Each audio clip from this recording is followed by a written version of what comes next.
Já aconteceu com você ou com alguma pessoa que você conhece de receber um diagnóstico de ansiedade, saber que tem ansiedade, mas ninguém te falou o que é isso?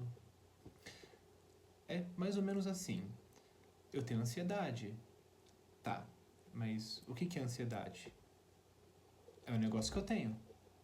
É muito comum as pessoas associarem a ansiedade aos sintomas que elas sentem, às sensações que a ansiedade gera.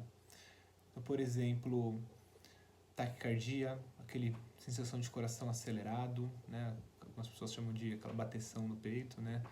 Uma respiração mais acelerada também, mais ofegante, uma sensação de falta de ar em alguns casos, suor excessivo, sensação de terror, sensação de que o pior vai acontecer, desespero.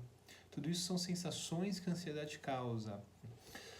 Então faz sentido associar a ansiedade a essas sensações que ela causa e até chamar de sintomas, principalmente quando a ansiedade gera algum transtorno na sua vida. Mas aí vem aquela pergunta, no fundo, apesar desses sintomas, o que é a ansiedade? Vocês perceberam esses sintomas que eu comentei? O taquicardia, sensação de falta de ar, desespero, sensação de que o pior vai acontecer, tem também tensão muscular, existem diversos outros sinais. Existe uma emoção específica na qual a gente sente as mesmas coisas, que no caso é o medo. Você já percebeu que os sintomas de ansiedade e as sensações que nós sentimos quando estamos com medo são as mesmas? Isso ocorre porque a ansiedade basicamente é medo. Só que tem uma coisa que difere os dois. O medo é esse conjunto de sensações, entre outros, que nós sentimos quando interpretamos uma situação como ameaçadora, mas é uma situação real como ameaçadora. A ansiedade é o nome que a gente dá a esses mesmos conjuntos de sensações, mas quando a gente interpreta uma situação imaginada como ameaçadora.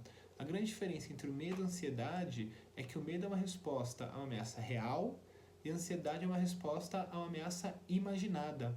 Como se estivesse antecipando uma ameaça. Medo, tá dando ruim agora. Ansiedade, isso daí vai dar ruim mais pra frente.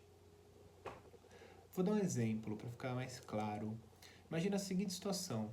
Uma pessoa está num ponto de ônibus à noite, sozinha, esperando o ônibus. E aí, de repente, chega uma pessoa com uma arma, aponta a arma na cara da pessoa, anuncia o assalto, pede celular, pede bolsa, pede carteira, pede tudo. Aí a pessoa começa, o coração da pessoa já acelera, a respiração já acelera, a pessoa já começa a pensar, meu, eu vou morrer aqui, vai ser agora, acabou pra mim. A pessoa está com medo. A ameaça é real, a ameaça está acontecendo. Agora imagina outra situação. A pessoa está num ponto de ônibus, à noite, sozinha. Não está acontecendo nada, mas a pessoa está imaginando, meu Deus do céu, esse ponto aqui, esse bairro aqui é perigoso. Vira e mexe tem assalto aqui, vira e mexe tem roubo.